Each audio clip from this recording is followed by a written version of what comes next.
ধলাই উপনির্বাচনে দলীয় প্রার্থীর প্রচারে সোমবার শিলচরে আসলেন সর্বভারতীয় কংগ্রেস কমিটির সাধারণ সম্পাদক তথা আসামের প্রভারী জিতেন্দ্র সিং। এদিন সকালে শিলচরে পৌঁছে সাংবাদিক সম্মেলন করলেন তিনি। দেখে নেওয়া যাক সাংবাদিক সম্মেলনে কি বললেন জিতেंद्र सिंह।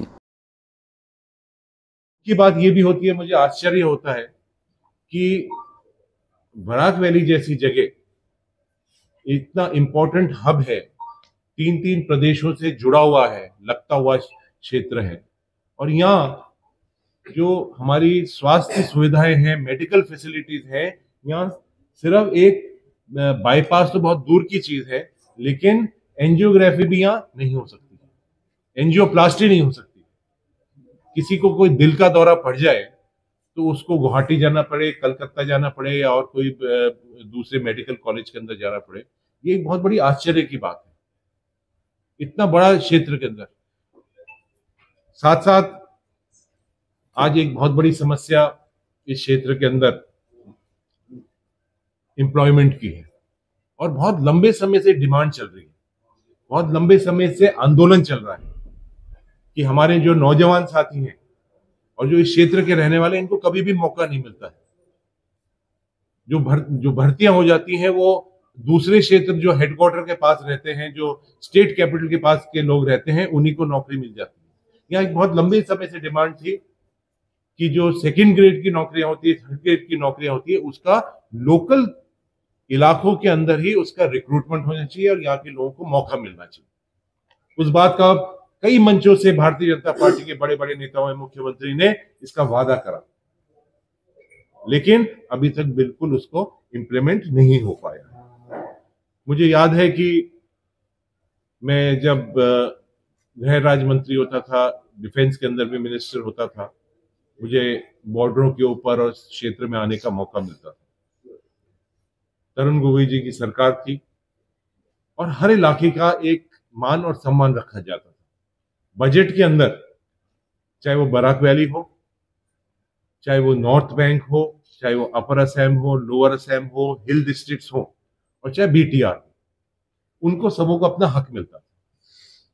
आज बजट मिलता है तो जो मुख्यमंत्री का चमचा होता है, जो उनका सबसे नजदीक व्यक्ति होता है, जो उनका सूटकेस उठा के दिन भर घूमता रहता है, उनको, एमएलएस को या मंत्री को बजट मिलता है।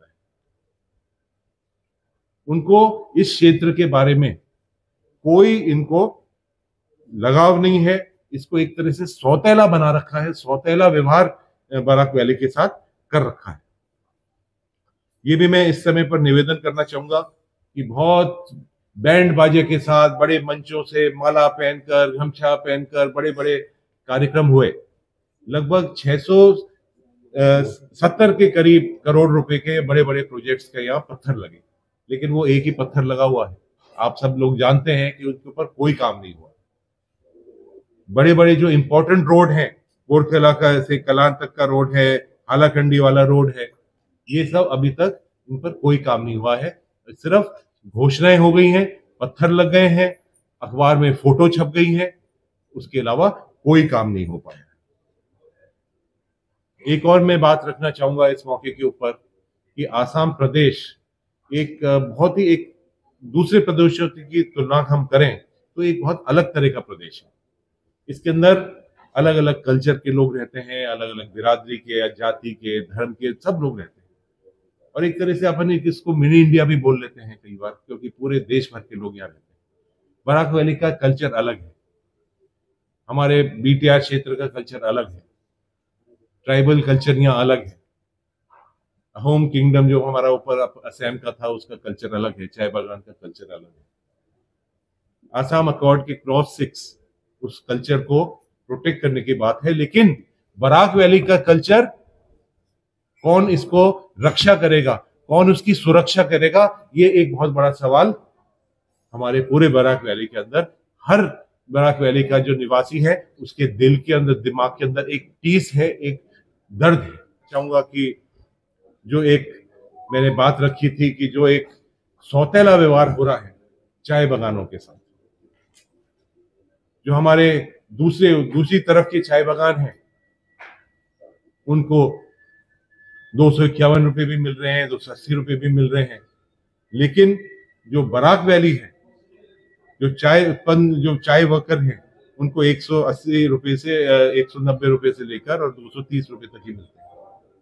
तो ये दो तरह का, एक ही प्रदेश के अंदर दो अलग अलग वेजेस कैसे हो सकते हैं? ये मुझे बात समझ में नहीं आती है। लगभग 100 से ज्यादा चाय बागान बंद हो चुके हैं।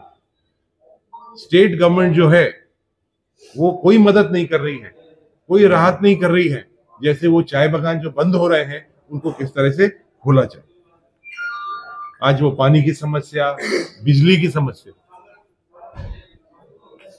पूरा का पूरा असम दूसरी तरफ जो है वो इलेक्ट्रॉनिक मीटर जो चल रहे हैं उसके ऊपर प्रोटेस्ट चल रहा है, जो अडानी की कंपनी को दे रखा है। और दूसरी तरफ बराक वैली में बिजली नहीं आती है। स्मार्ट मीटर जो दे रहे हैं वो उधर की है, यहाँ बिजली नहीं आती है, पानी नहीं है, रोड नहीं है। तो ये भारतीय जनता पार्टी, मुख्यमंत्री आएंगे, मैंने सुना है कल मुख्यमंत्री जी भी आ रहे हैं, उनको जवाब देना चाहिए। और यहाँ की जनता चाहती है उनसे जवाब कि क्या बराक वैली आसाम के अंदर है या नहीं है, क्या इनका योगदान, इनका जो बजट है, इनका जो हक है वो उपलब्ध सरकार कराएगी या नहीं कराएगी। और मुझे ये भी बताया गया है और मैंने अखबार के द्वारा, आप सबों के द्वारा मुझे मालूम पड़ा है कि यहाँ के एक बहुत वरिष्ठ भारतीय जनता पार्टी के नेता जो उपाध्यक्ष हैं,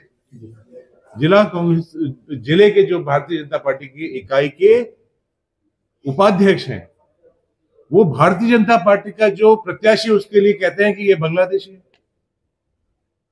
भारतीय जनता पार्टी ने कोई एक्शन नहीं लिया, कोई उसको नोटिस नहीं दिया, कोई पार्टी से नहीं निकला। इसका मतलब वो भारतीय जनता पार्टी उस बात को स्वीकार करती है। जो आगे कार्रवाई होगी, जो आगे उसका पुराना कागज पत्र, पूरी जन्म पत्र निकालेगी, वो तो आगे की बात है। लेकिन इस चुनाव के अंदर जनता उसका फैसला करने वाली है।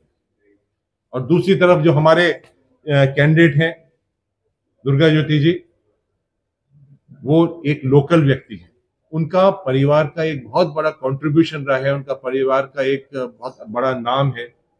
और खास तौर से जो इस तरह का एक माहौल आज बराक वैली में बना हुआ है, वो जनता इनको सबक सिखाना चाहती है। एक कोई एमएलए बन जाता है, उससे सरकार बनेगी भी नहीं, गिरेगी भी नहीं।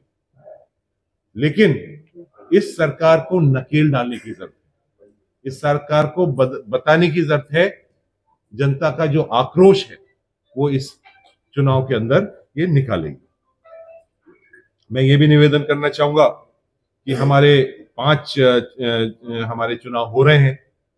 धोलाई में तो हमारे दुर्गा ज्योति जी लड़ रहे हैं, सिडली में संजीव बारी जी लड़ रहे हैं, यहाँ अजीत सिंह जी हमारे इस चुनाव को संभाल रहे हैं, जाकिर हमारे सिडली का चुनाव संभाल रहे हैं, बोगाई गांव के अंदर प्रद्युत बोरदुलॉय जी जो हमारे सांसद है वो संभाल रहे हैं, प्रजीत सिन्हा साहब लड़ रहे हैं, सामगुरी में एंजल हुसैन साहब लड़ रहे हैं। इसके साथ साथ बिहाली के अंदर जयंता वोरा जी लड़ रहे हैं चुनाव, जिसमें गौरव जी और उनकी पूरी टीम इस चुनाव को संभाल रही है। और इन सभी चुनावों के अंदर एक बात सामने आई है, एक समानता सामने आई है कि जनता इस सरकार से पीड़ित है, दुखी है। और जिस तरह से आसाम ने पूरे देश में एक बहुत बड़ा नाम कमाया है यहाँ के मुख्यमंत्री ने करप्शन के ऊपर, भ्रष्टाचार के अंदर पूरे देश में मुझे दुख होते हुए कहता है कि आसाम की जनता का सर नीचे हो जाता है जब यहाँ के मुख्यमंत्री दूसरे प्रदेशों में जाते हैं और बात करते हैं। और इस खुद के प्रदेश के अंदर जिस तरह का करप्शन चल रहा है, जिस तरह का कुछ भी काम होता है तो एक तरह से माफिया और एक टैक्स लगा रखा है हर चीज के ऊपर। और जो सरकार ने वादे करे थे वो सरकार पूरे नहीं कर पाई है। तो वो आक्रोश को देखते हुए कांग्रेस पार्टी को पांचों सीटों के अंदर फायदा मिल रहा है। और उसके साथ साथ जनता का जो विश्वास है कांग्रेस पार्टी के साथ है और बहुत अच्छे रिजल्ट्स आएंगे और कांग्रेस पार्टी इन 5 चुनाव को जीतेगी। यही मैं आप सबों के साथ निवेदन करता हूं। बाकी हमारे प्रदेश कांग्रेस कमेटी के अध्यक्ष, हमारे सीएलपी लीडर सैकिया साहब